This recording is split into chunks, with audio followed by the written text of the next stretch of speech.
Welcome back to Real Phonies, where we combine a love of movies and television with not a lot of actual knowledge about movies or television. I'm your host, Joseph. With me is my co-host, Christian. How are you? This week we're going to be talking about Bohemian Rhapsody. This week we're going to be talking about Bohemian Rhapsody, the Queen/Freddie Mercury biopic that's been in the works for a little while. Long time.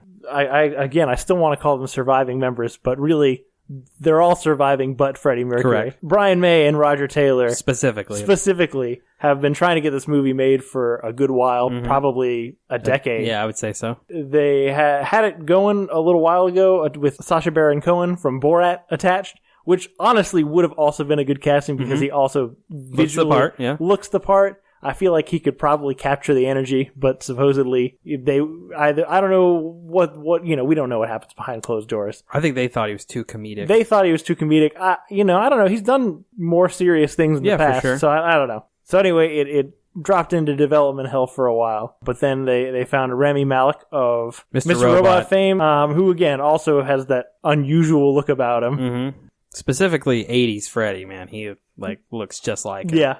So they got Rami Malek attached, and that led us to the movie that we went and saw this week, and we're bringing to you now. Bohemian Rhapsody, directed mostly by Bryan Singer, maybe? I don't really know how much he directed. We don't really know. Yeah. So for those who are not aware, Bryan Singer apparently just stopped coming to set. And oh, is that really what it is? I thought he got kicked off the set. Well, he did, but he was showing up late, and then there were days where he just didn't show up at all, and so that's what fired him. I thought it was because he was a bad person. Well, there's that too. Yeah. But from what I understand, they would have a 6 a.m. call time, and he'd show up at 10:30, and then some days he wouldn't show up at all. And so Rami Malek was the one who went to the studio about it. That's what I've heard. Fucking tattletale. I know, right? What a snitch. So he was replaced by Dexter Fletcher, who's directed a bunch of things, but nothing tremendous. He did what did you say, Band of Brothers? He was in Band of Brothers. Oh, he was in Band of Brothers. Yeah, he's one of the main characters. Yeah.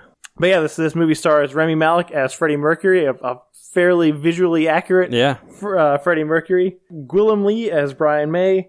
Ben Hardy as Roger Taylor. Say that guy's last name. Which one? The next guy. Deacon. I just realized I didn't fucking write him down. It's Tim from Jurassic Park, but he has a super Italian last name. I don't want to try to... I didn't write it down. But yeah, the kid who plays Tim from the original Jurassic Park plays John Deacon. John Deacon. Yep. Lucy Boynton as Mary, thank you. Mike Myers is a surprise in this movie. I didn't even know he was in it until I was doing the cast list and you told me about it. But he's in it as EMI record executive? Yeah, EMI record executive. And then the other two I wanted to mention, and we'll come back to him a little more, is Aidan Gillen as John Reed and Tom Holland as their lawyer, Beach, Miami. Yeah, they were interesting casting choices that I had their previous work affected my viewing of this work, so we'll see how it goes. But would you give us a little synopsis on what this movie is? This movie opens and closes with the Live Aid concert, which many would say is probably Queen's most famous concert. But the quickly shifts to Freddie being a young adult, listening to this band play at this pub on the weekends that Roger Taylor and Brian May were both a part of. When their lead singer quits, Freddie joins. They eventually bring on Deacon and form Queen, and then it's their quick rise to fame. Freddie's, how would you say, getting to know himself, probably. Sure. He was lost, like many artists are. And his kind of finding himself along the way and the effect that had on his bandmates. This movie very much is about Freddie and Freddie's journey to becoming the person that we know Freddie Mercury to be. Yep. And the drama that was involved with that. One thing this movie does well that tells a story between Freddie's relationship with Mary that I think a lot of people don't know or don't realize who she was and the effect she had on him and how close they were. I think... I like this movie. I don't think it's a great movie. I think Rami Malek's really good in it. And the reason why I say I think Rami Malek's good in it is, as a Queen, I would consider myself a super fan. I'm never going to get to know Freddie. I'm never going to get to see Freddie live. The closest I'm going to get is a DVD of, Live in Budapest or something. Mm-hmm. So I'm never going to have that experience. But this I think, is the closest I'm ever going to get. Watching, especially towards the end, after, spoiler, I think everybody knows, Freddie dies of AIDS. After his AIDS diagnosis and the getting Queen back together, that Freddie you kind of see on stage at Live Aid and really the last probably half hour of the movie, like, to me is the Freddie Mercury that whose music I fell in love with, like, is an inspiration to me. So getting to see that, even in a movie that I didn't think was outstanding, was very, very special for me. It meant a lot. I teared up at the end of it, in fact. Wow. Yeah, it really, like, it moved me. And I think Rami Malek probably doesn't deserve, like, Best Actor. And I realize that may be weird, but I think it affected me because of who I am and my appreciation for that music. Like, I don't know that being Freddie Mercury makes you the best actor in the world, but being Freddie Mercury was enough to move me emotionally, and that meant a lot. So my problems were more so, like, there's not, like, a lot of, like, and this is true for a lot of these biopics, there's not a lot of, like, rising and falling action in this movie. No. It's just kind of event. Well, I would say especially the first third of the movie, particularly... Yeah. Like, up until they kind of not reach their, like, peak heights, but when they're, like, before they were formed to, like, when they're really famous. Yep. They're already, doing big tours everywhere. There's no rise and fall whatsoever. Yes. There's just, here's a wisp of kind of an obstacle. We're gonna blow through it. And there's no, like, there's no conflict. There's no... And then there's a time jump to the next obstacle. And the supporting cast... Not that they're bad. They're just nothing's asked of them in this movie. That's definitely true. That was one of my problems with this movie as a whole, is I felt like despite the fact that this movie is portraying and about real people who have existed and still currently exist and consulted on the movie, besides Freddie, and especially like, Brian May, nobody else feels like a real person in this movie. Yeah. They all just feel like paper thin, like, quip machines. Yeah, no, they're just, like you talk about, Brian May was influential in this movie being made, but the movie portrays Brian May as almost a character attribute of Freddie Mercury. Like, he's just there to say a line of dialogue that elicits some sort of response from Freddie. And I get the movie's not about him, the movie's about Freddie, but man, they're nothing. There's no depth, there's no information about them, and those people aren't really acting. Yeah. I'll tell you the person who surprised me the most is the person most people don't know. Like, nobody knows John Deacon's name. Yeah. But he played such a big part, and especially the closing of that movie. Like, I think Tim, whatever his real name is the best of the other three guys. Like, for being the one who, like, to this day, when Queen goes back on tour, like when they did with Adam Lambert, when they did with Paul Rodgers, like, he doesn't go. So he's the one that stays out of the limelight the most.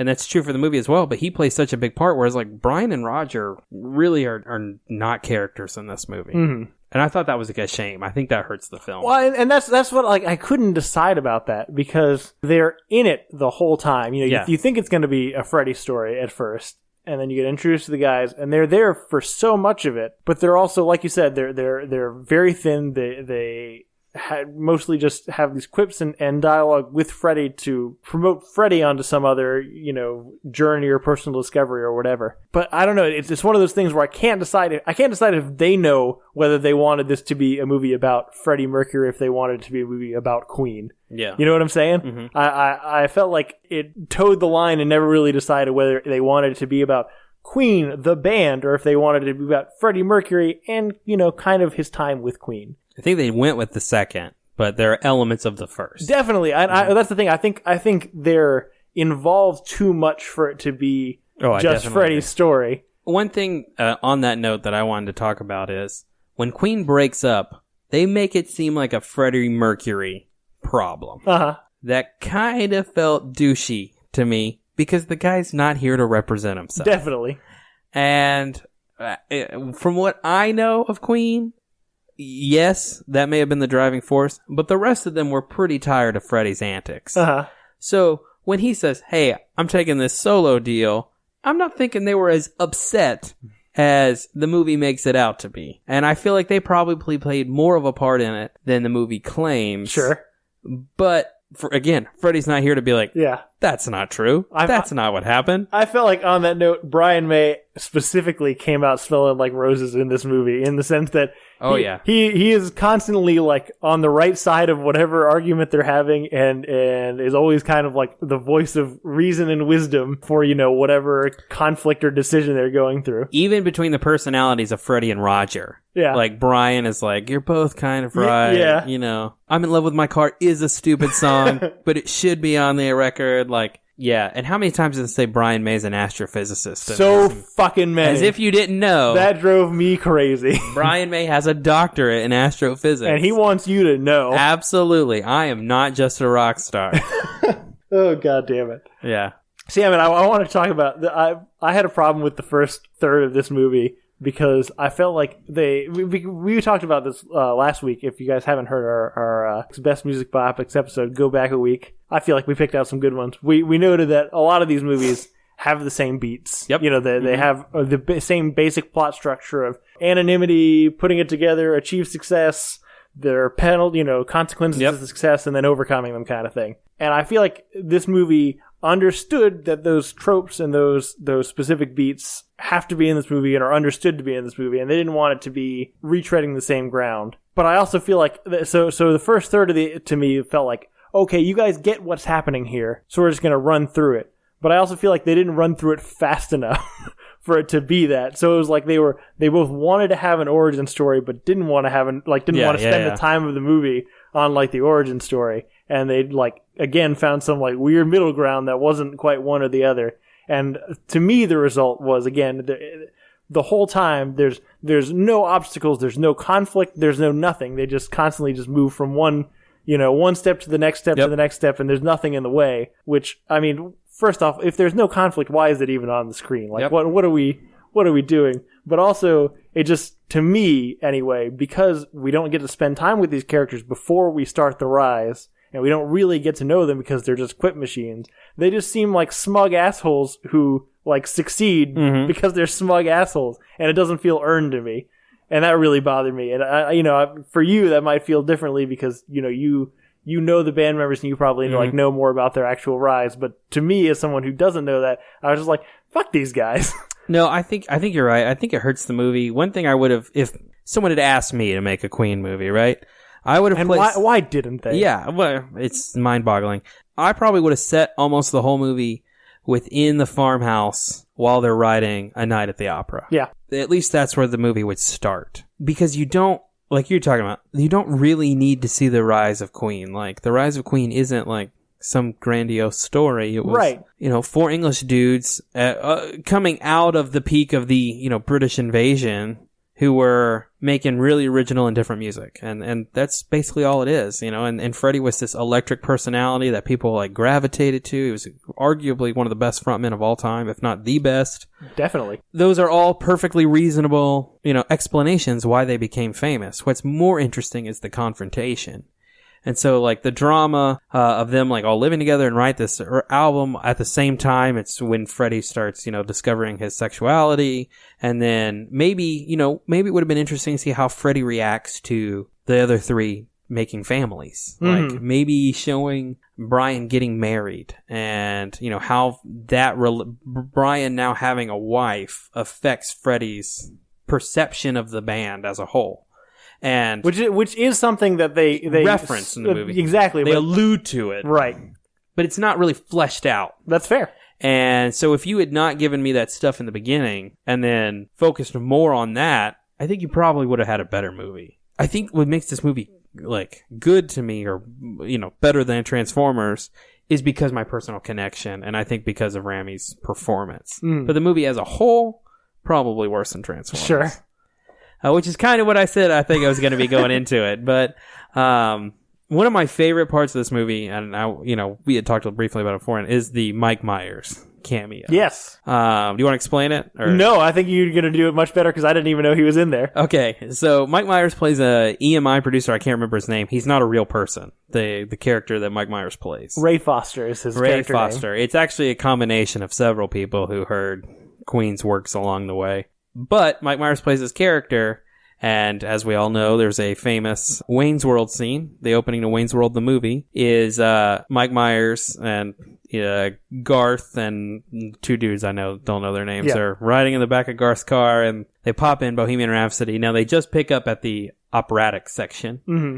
And they famously headbang when it gets to the guitar solo. Which was apparently a nightmare to shoot. Was it? I've never heard that. Oh, yeah, because they had to do it repeatedly with a bunch of headbang. Yeah. Oh, that makes perfect sense. And apparently just hurt their heads doing it a bunch of times in a row. Massive headache. Yeah. Anyway, carry on. It's a very famous, memorable scene. Yeah, very popular. Yeah. And so he has this line in the movie where he talks about the solo track, the radio track for A Night at the Opera should be I Love My Car.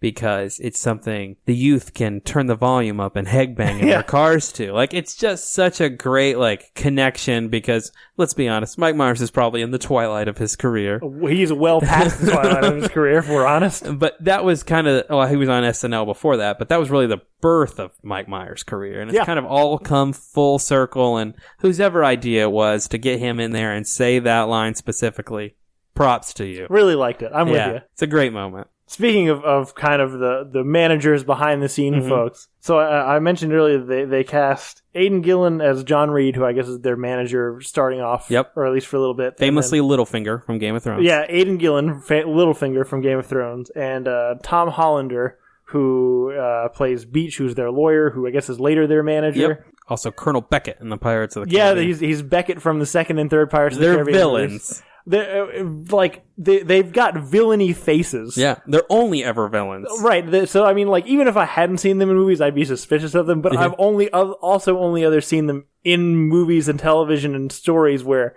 they're the bad guy. So I'm constantly waiting for these guys to fuck them over. But they're like actually nice guys in this movie. Yeah.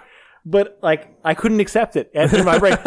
They even faked me out on Littlefinger. Yep. Because his little assistant guy betrays him, and I was like, what? I didn't expect that at all. Littlefinger got Littlefinger. I know. Yep. So yeah, that was interesting, almost distracting casting choices. Yeah. I guess it's okay because I guess it kind of at least balances out the scales against type, but. Yeah, I don't know. It was kind of a distracting choice for me. No, every time I looked at him, I saw Littlefinger. Yeah. And then Beach, I guess, I was like, I've seen that guy in things before. And then, of course, we found out it was Beckett. But. Yeah. Oh, man. How did you feel about the singing musical portions of this movie? Specifically when they cut from parts where they were talking to singing. Where, like, Freddie would go to a piano and sing. I think these movies are always better when the actor is the one singing. Yes. Obviously, Rami Malek's voice sounds nothing like Freddie Mercury's. So I didn't love a lot of the singing parts in this movie. But I feel like what you're talking about is like, they really wanted to harp home that Freddie was a genius, I felt like. Definitely. I don't think you need to convince anybody of that. Yeah. Honestly, it mostly bothered me, just the quality of the dub. Because it would be, I'm certainly not any kind of like Hollywood sound designer, but it was just such an egregious change of like, here's a conversation of people in a room and like clinking of glasses and stuff, and then suddenly it sounds like you've turned off that sound and turned on your car radio. Yeah. To a Freddie Mercury vocal track. From what I know, all the recordings are obviously real Queen recordings. I think most of them are anyway. Yeah. And I think most of them are live recordings, and so it's certainly not going to sound the same as it would. Yeah. And that came through. Yeah. One thing I want to talk about, because I've heard this complaint, from people, and some people think they focus too much on the Mary part of this Really? movie. Because I understand that was a really big part of his life for his whole life. For sure. And my counter argument to that is exactly what you're saying. People don't know that story, or the story of love of my life, in particular, and what she meant to him. And, what started off as a love interest, but later just became like... I describe in their life that Mary's like a lighthouse that he just keeps coming back to. Right. And when he gets lost, it's the thing that, like, brings him back. When most people, when they associate Freddie Mercury, they, of course, associate his sexuality with him and this, like, extravagant lifestyle. And the fact that there was just kind of like this quiet little English woman who was always there, present, but was never... a part of the celebrity of Freddie Mercury. People just don't know. And so I've heard that complaint a lot, and I would say that's not it's an important part of his story to tell. That doesn't change who Freddie was. Right. I don't feel like the movie does anything to do that either. I've heard a couple people say that, and I'm like, I just think you it's just not what you expect. Sure. If you don't know that about Freddie Mercury, it's not what you expect. I thought that was a really interesting dynamic. Also, that was one of the things that I think was the strength of the movie for the remainder of it was Freddie's struggle, both like, with his sexuality, with the taboo and all that kind of stuff associated with it, with his feelings for Mary, because he obviously still like very much loves her and cares about her and like wants like a really close relationship with her in her life, but just not a sexual one. Yeah, that's the best line in the movie that explains that. Is she's like, "What do you want from me?" And he says, "Almost everything." Like, that is a perfect line to embody that relationship. And then, you talked about it. It's something that's kind of alluded to in the movie that probably could be fleshed out more, is as time goes on, you see the remaining band members kind of marry off and have kids and do the nuclear ideal of well, it's not an American family, it's a British family. But still, we get your point. And Freddie, both because of the person that he is and his sexuality and some other things, doesn't end up going that route. He doesn't settle down with anyone. He doesn't have children. And so he feels very isolated from everyone else. And he kind of feels like he's stuck and everybody else is, changing and moving on with their lives. And I thought that was a really interesting, the central conflict of definitely the latter part of the movie. But it definitely was like the most humanizing and interesting part of that story to me. I wasn't a big fan of Rami Malek as a whole in this movie, but I think that particular part of the story is where he really shined for me. See, for me, and I say Rami, I actually don't feel like he does a very good job of showing early Freddie. Yeah. And I think that kind of goes, you're talking about just the character structure and what's asked of him. As far as I know, what you get of early Freddie may not be the most accurate. But what you get of later Freddie, mustache Freddie, is closer. I think that one fits what he looks like and fits more of what people associate with. So that's your expectation. And I think Rami really does a good job in the second half of this movie. Yeah. I just think the first half of the movie just has a lot of struggles. Excuse me. There's not a lot of beat points for early Queen, yet we spend 45 minutes on it. Yeah, somewhere around there probably. You mostly know them for their songs at that point, not like life events. Right. So when you get to the late 70s, early 80s Queen, 1981, 1982, I think that's probably the movie it should have been. Like, if the whole movie was the last hour, it probably would have been a really good movie. I'd agree. It's the first hour where I think a lot of our problems are really based. I mean, look, my biggest problem, even if it was just the second half of the movie, is Rami Malek, because I still have problems with him as an actor, but I think it would have been a much improved movie, in my opinion. You just don't like Rami Malek. I don't. Immediately, I don't know if you did the same thing. I suspect you did. But as soon as I saw the movie, I came home and watched a bunch of live Queen videos on YouTube. Oh, yeah. And I in general have a problem with Rami Malek. And he's good for like Mr. Robot.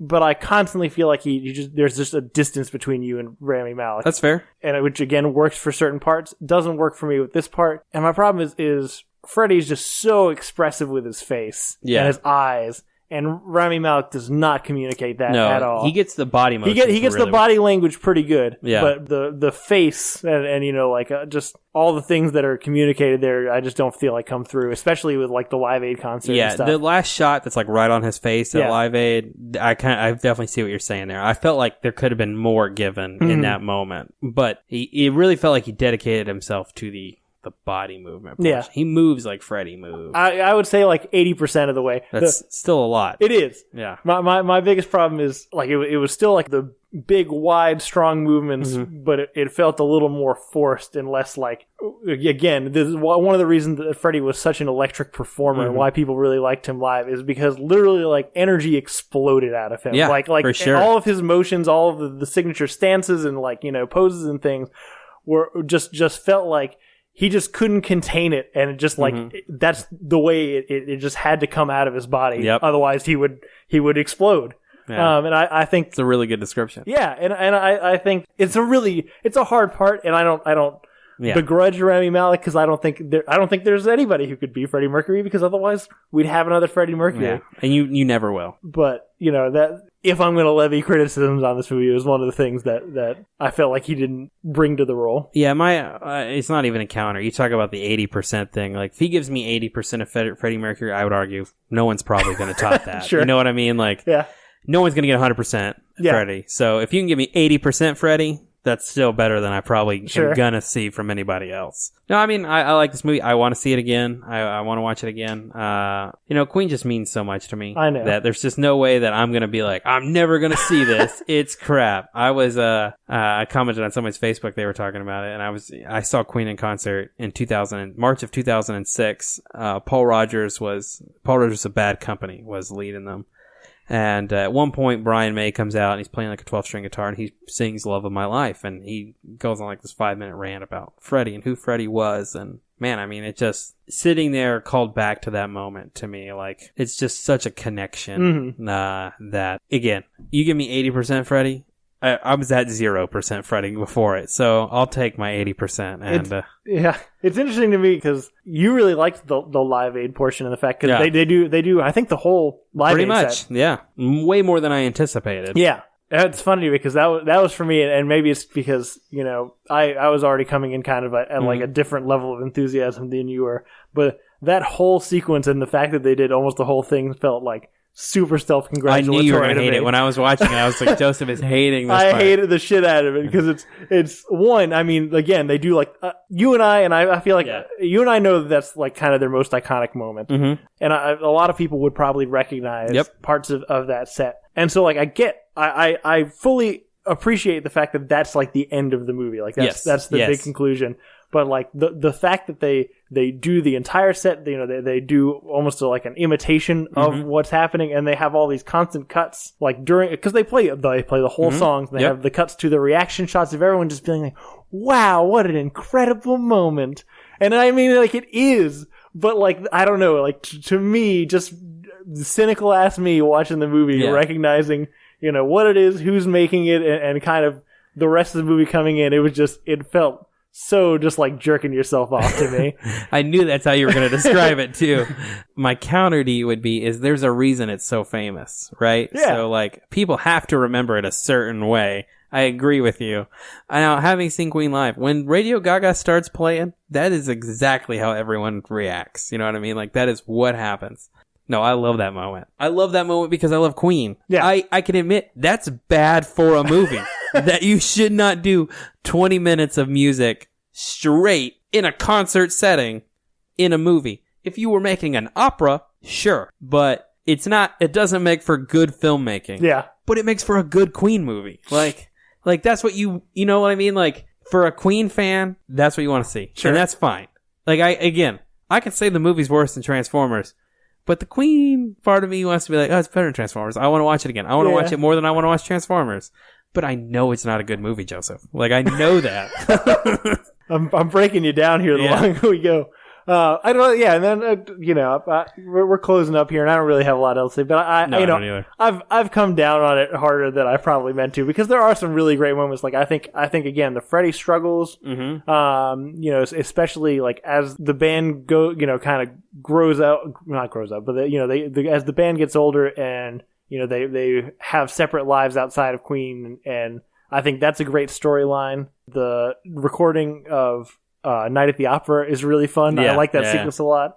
The scene where he's talking to Mary and they have the Love of My Life where the crowd's singing it back to him is a beautiful moment. Like I thought that was video. I mean that got that's real. Yeah, that's an incredible video by itself, but contrasted to like the situation that's going on was like a really it was really good clever. Placement. Yeah, I really liked it. The whole line, they're singing it for you, and like the whole bit's great. So I mean, I definitely think, especially the second 2/3 of this movie, the latter 2/3 of this movie are a pretty good movie. They're not bad. The first half is a struggle. Yeah, but I still have to come down worse than Transformers. I knew you would. I'd rather watch Transformers than this movie again. I'm glad I saw it, but I don't need to see it again. It's such a weird... This is like the one movie that's like hard for me in the metric, because it is, in my opinion, worse than Transformers as a movie. And to be fair, I don't think Bryan Singer's ever made a movie better than Transformers. X2, maybe. Maybe. But I want to watch it more than I want to watch Transformers, just because I want to experience those moments again. That's fair. So what have you been watching? Let's see. What have I been watching? I finished Full Metal Alchemist Brotherhood. Good. What did you think? I liked it a lot more before the ending. Not that the ending was bad. It gets real, like, I don't know, kind of family drama. Well, not family drama, but it cleans things up very nicely. It does. You spend a lot of time doing, like, sappy conclusions that you knew were going to happen and you want to happen. But I don't know, they just linger on it a little longer than I want. Did you like the prologue? The whole, like, them older, like, having kids? Yeah. I was okay with that. Yeah. Also, I feel like the very end, like, fights, the last couple of boss battles, because, there's always, like, 2 or 3 rounds. Yeah. The show does such a good job, I feel like, most of the time of establishing the rules. And I feel like there are several times when they're just like, and there's this other thing. And it negates whatever you're doing. But no, there's this other thing. I feel like they probably could have set it up or, like, left more seeds in there for it to be more satisfying. For sure. But, I don't know. I mean...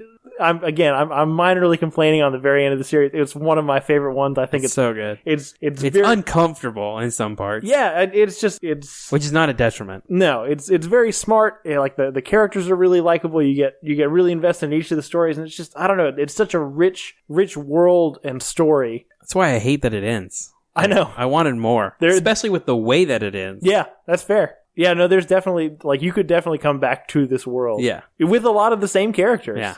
So I would highly recommend this series to anybody, and I know you already have. The wife and I have been going through The Good Place. Yes. We finished season 1, and I know your wife had a problem with the way twist. that it ended. Yeah. How do you feel about it? I was curious enough to keep watching. I wasn't like, I didn't love the show at the beginning. I'm not very good at, like, serial comedies, to be fair. That's fair. So I wasn't, like, enthralled. It was entertaining enough. I would have kept watching, but I was mostly watching because of her. So it didn't, like, be like, oh, I should watch this without her. Yeah. But yeah, I mean, it was interesting. I was. Did you see it coming? Val actually saw it coming. Yeah. I didn't see it coming. That said, I was worried, like, from the end of it, there are definitely, I don't want to say there's no, like, logical inconsistencies with the show, because there definitely are. Really? Yeah. But my concern was we were going to be kind of getting stuck in a rut from the next couple seasons, and I've been really pleasantly. We just started. We're a couple episodes into season 2, and I've been really pleasantly surprised in the direction that they've taken it and the way that they've played it. So I'm on board. I mean, like, the writing and just, like, the jokes and stuff, I feel like are really clever. Mm-hmm. To me, the basic plot line is, I mean, I understand it's kind of the big selling point of it. Yeah. Initially, but it almost takes a backseat to likable characters and just, like, good writing and good jokes. So I'm fully on board with I'm curious enough to keep watching if she wanted to, you know what I mean? Like, and I've heard the show does a very good job, because I think they're on season 3 now. Is kind of every year it kind of, like, reinvents itself. Yeah. Like, it twists itself just a little bit so that it stays new and fresh. Yeah. So. And then I watched The Witch this morning. Yes. At your recommendation. And it's good. It's a good movie. Pretty scary, too. Yeah, I was skeptical about Anya Taylor-Joy because I've seen her in Split, and I don't hate Split as a movie, but I don't think she's good in that movie. She's weird looking. I mean, she definitely is weird looking. But I also know that historically, M. Night Shyamalan directs his lead people to be as bland and emotionless as possible. For sure. I've seen The Village. Yeah. Or any other. Unbreakable, or... Also true. The Sixth Sense. Yeah. Keep going. But yeah, no, I mean, it's very atmospheric. It's very atmospheric. Yeah, and that's the thing. Like, I don't think it's phenomenal, but I think it just does such a good job of, like, putting you there. Yes. And it's, I mean, definitely there's a lot of old-timey Puritan speak in it, which is a little tough to navigate here and there. But overall, I really liked it. It was not as scary as I thought it was, but definitely creepy. Yes. I'm hoping I don't have nightmares about it later. Yeah, I think you'll be okay. What have you been watching? Because I have children. Oh, hang on. I will say it's better than Transformers. Yes, agreed. Carry on. I watched Boss Baby. Yeah! Was it awful? Worse than Transformers. Oh, of course it is. That movie is not funny. I did not enjoy it one bit. I also watched Christopher Robin. How was it? It is worse than Transformers. Oh, no! Yeah, it's probably my least favorite of the live-action remakes so far. And I would say that only because I don't think it's a very good movie. I think it's a pretty good episode of Winnie the Pooh. Like, it's about 90 minutes long. It's a little slow to get going. Like, it takes a long time to get to Pooh. Mm-hmm. Probably at least 20 or 30 minutes to get to Pooh. And then it's probably another 30 minutes before you get to Tigger and Eeyore and Piglet. And then they're really only in the movie for like 30 minutes. And That's most of the reason you're at the movie. Yeah. Like, of those characters, Pooh's not even my favorite. Like, Eeyore and Tigger are the ones I want to spend the most amount of time with. And especially because, like, Brad Garrett is Eeyore, and he's hilarious. Of course he is. He's hilarious in it. I probably won't watch it again. It's a bit slow. And, it's a very self-contained, small story, which I think is appropriate for, Winnie the Pooh. But, yeah. I mean, I feel like I got everything I'm supposed to get out of it the first time, and I don't really need to see it again. But I did watch a little bit of season 2 of Expedition Unknown, starring famous archaeologist Josh Gates, which... You've never watched this show? I have no idea what this is. Woo, man, it's great. He was on a show called Destination Truth. Yeah! I like that guy a lot. Yes, he has a show on Travel Channel now called Expedition Unknown, and I didn't know. I watched the first season on TV, and I don't have cable anymore, but the second season is now on Hulu, and so I've been watching some of that. And I love that show. Unlike Destination Truth, where it's all like, aliens or a haunted field or whatever. This is like real people, but legends about those people. Yeah. So finding Genghis Khan's tomb, because we don't know where that is. Yeah. Which apparently it's pronounced Chengiz Khan. In Mongolia, they're convinced we've mistranslated the G and it should be a C. I have no problem with that. Yeah, it should be Chengiz Khan. It's called anglicizing. Yeah, it happens all the time. Yep. So it's there's an episode about King Arthur, and while King Arthur may not be a real person, there's a lot of evidence to support that in the 6th century there was this guy who helped fight off the Romans. Named Arthur. I like that guy. He's very charming. He's hilarious. Charismatic is the right word. Yes, he is. No archaeologist should have a TV show, but that guy. That's fair. But yeah, no, it's I kind of forgotten about it, and I saw it was on Hulu. Yeah. It's brought back my love. I want to go back and watch old Destination Truth I will say now. The Destination Truth episode where they go to Chernobyl is the creepiest fucking thing in the world. Yeah, there were some weird ones, man. Did you ever see the one where they were in there was a circular field like in like the Ukraine where nothing grew? No. And like they had one dude like spend the night just like sitting in the middle of it, and at one point something, and this is like on camera, picks him up and throws him across the field. And of course you're like, oh, this is just fake or whatever. But it's the only time in any one of those shows. That's fair, where something actually happened. Yeah. It's a good show. I'm glad to know that exists. Yep. But cool, I think that's it. That's all I've watched. All right, well, so that's it for our Bohemian Rhapsody episode. Yep. I don't know what we're doing next week. No idea. It's Thanksgiving week, so are we going to have an episode? We'll see what happens. Yeah. We do a bad job. I feel like our limited but devoted listener base deserves more episodes than we actually provide. For sure. Ian was apparently our consistent in this. Like, he gave us topics and he kept us on schedule, and it's all just falling apart. That's kind of hard to imagine, but it seems like you're right. That's actually true. Thank you guys for listening. If you like this, please rate and subscribe. Definitely tell your friends. It's the best way for us to, get out there and get some more listeners and subscribers.